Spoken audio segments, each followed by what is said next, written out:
हंडी को जमीन से निकालते हैं, इसके रुपए गिनते हैं और फिर उससे और रुपए जोड़ देते हैं। ये सब है क्या भैया? अरे पगली, ये बैंक है, बैंक। इसमें अकाउंट है तेरी शादी का। तेरी शादी के लिए पैसे जोड़ रहा हूं मैं।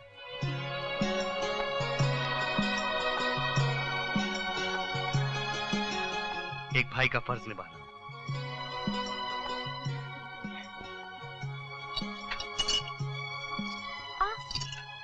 ये क्या है भैया? ये हमारे पिताजी की आखिरी निशानी है, वो हमेशा पहना करते थे। नहीं भैया, कल तक इसे हमारे पिताजी पहना करते थे, लेकिन आज से मेरा भैया पहनेगा।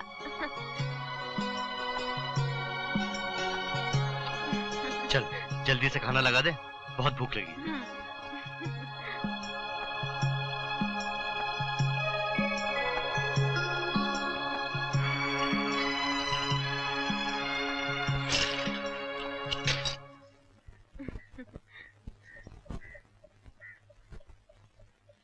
कोई बेटी अपने बाप का भी इतना ख्याल नहीं रखती होगी जितना तू मेरा ख्याल रखती है। अच्छा बाबा, भैया जब कई कई दिनों के लिए गांव से बाहर चले जाते हैं, तब मेरा कौन ख्याल रखता है? आप ही ना। बेटी, जब से मैंने अपनी बेटी को खोया है ना, तुझ में ही अपनी बेटी की शक्ल देखा करता हूँ।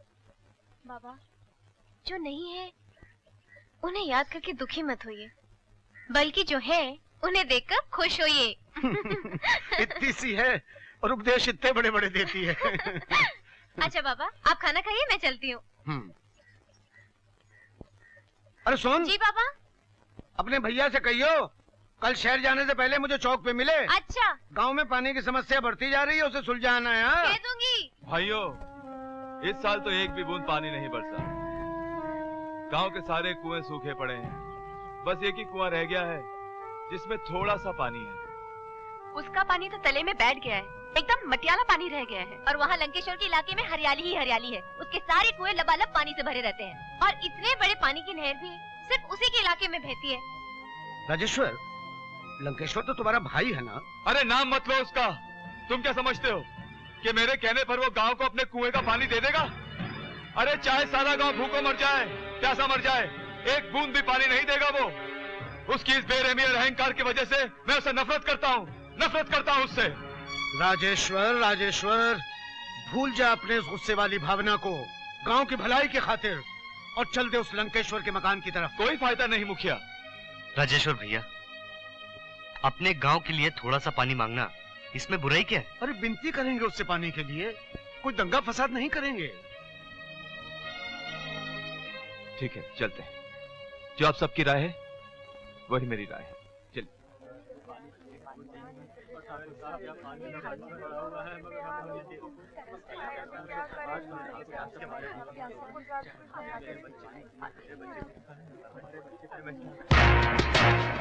कहाँ जा रहे हो तुम लोग? ठाकुर साहब से मिलने।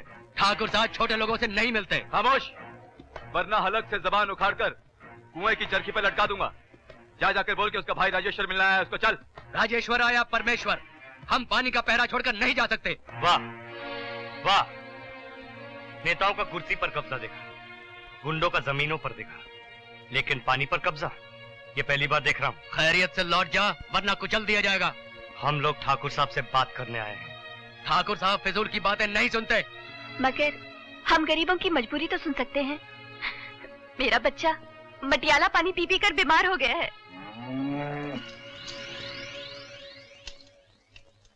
ये देखो, वहां हम लोग पानी की एक एक बूंद के लिए तरसते हैं और यहाँ तुम लोग एक जानवर को पानी से नहला रहे हो।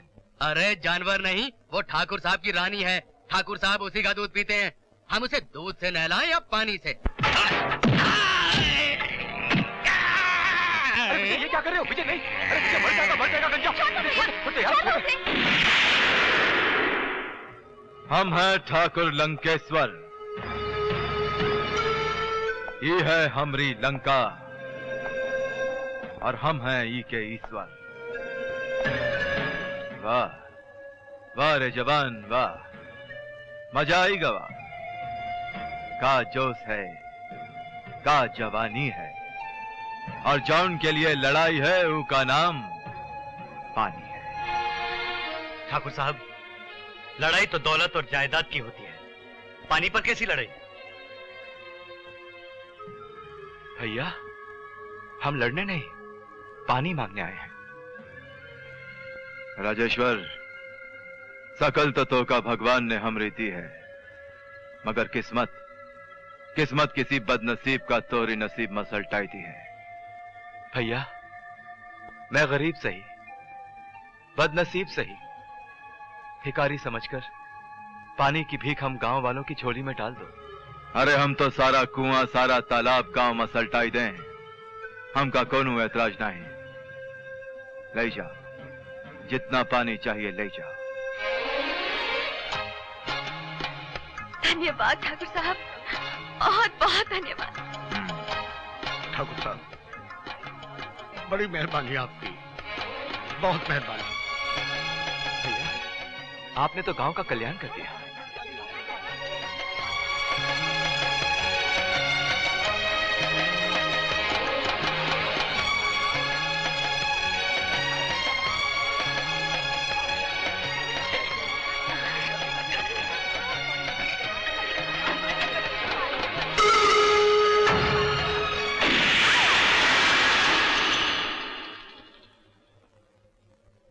ठाकुर साहब, ये क्या?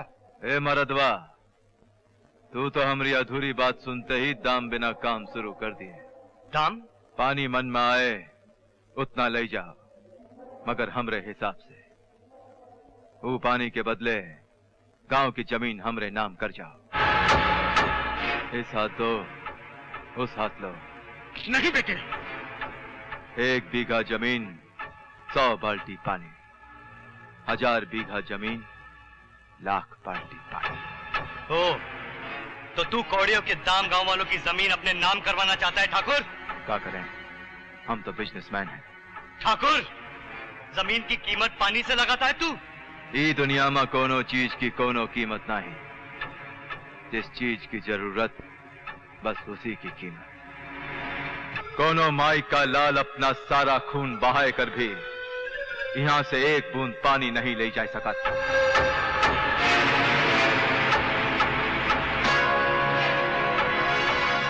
नहीं भैया, नहीं चाहिए हमें पानी। नहीं विजय, नहीं, तू इसके मुंह मत लग बेटे। विजय, मत कर, ये मार डालेगा तुझे। बात सुन, खुदा के कहर से डर, ईश्वर से डर। उसकी लाठी पे आवाज होती है, जो सर उठाकर चलता है वो उनके बल गिरता है। याद रख, इन प्यासों की आहें, इन गरीबों की बद्दुआएं तेरी जिंदगी से तेरी खुशियां छीन लेंगी। ये एक फकीर की बद्दुआ है। तू मौत की भीख मांगेगा, तुझे मौत नहीं मिलेगी, ये मेरा श्राप है। चल बेटा, चल चल।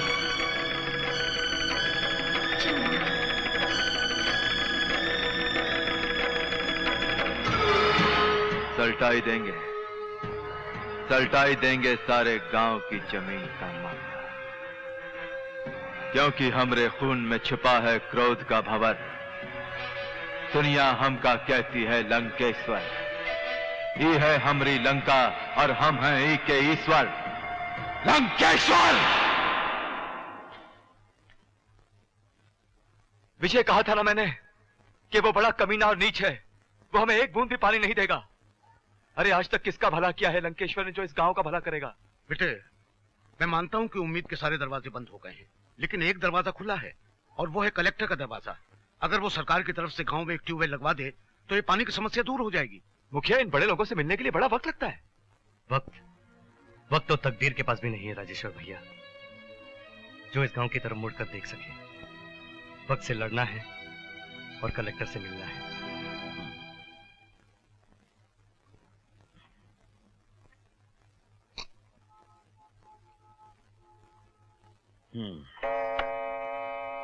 पांच बज चुके हैं, अब कल आना। साहब प्लीज, आप मेरी बात तो सुनिए साहब। 5 बजे के बाद तो मैं भगवान की भी नहीं सुनता। साहब, हाँ साहब, कलाज करते करते महीनों गुजर गए, हमारे गांव पर तरस खाइए साहब। मैं भी कुछ नहीं कर सकता। साहब मान लीजिए कि अभी 5 नहीं बजे हैं। अजीब आदमी हो, सामने दिखाई नहीं देता 5 बज चुके हैं। अरे अरे अरे ये क्या कर रहे हो? सुनो, अरे अरे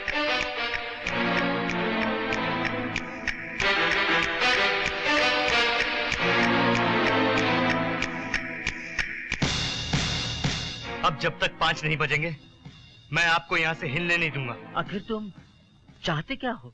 हमारे गांव के लिए एक ट्यूबवेल साहब। आपको तो पता है कि 3 साल से गांव में पानी नहीं बरसा और तो के पैरों में छाले पड़ गए हैं पानी लाते लाते। और अब वो कुएं भी सूखने को आ गए साहब। सारा गांव परेशान है कलेक्टर साहब। और आपकी सरकार एक ट्यूबवेल नहीं लगा सकती? सिर्फ कह देने से ट्यूबवेल नहीं लगता। तुम्हें पता है एक ट्यूबवेल कितने का आता है? 30,000 का। और ट्यूबवेल लगवाने हैं 1 लाख। 1 लाख ट्यूबवेल आते हैं 30 करोड़ के। और 30 करोड़ अभी सरकार के पास नहीं है। जब आ जाएंगे तब लगवा देंगे ट्यूबवेल। ये मेरा वादा है। मैं समझ गया साहब। आपके वाकई 5 बज चुके हैं। आप जाइए साहब।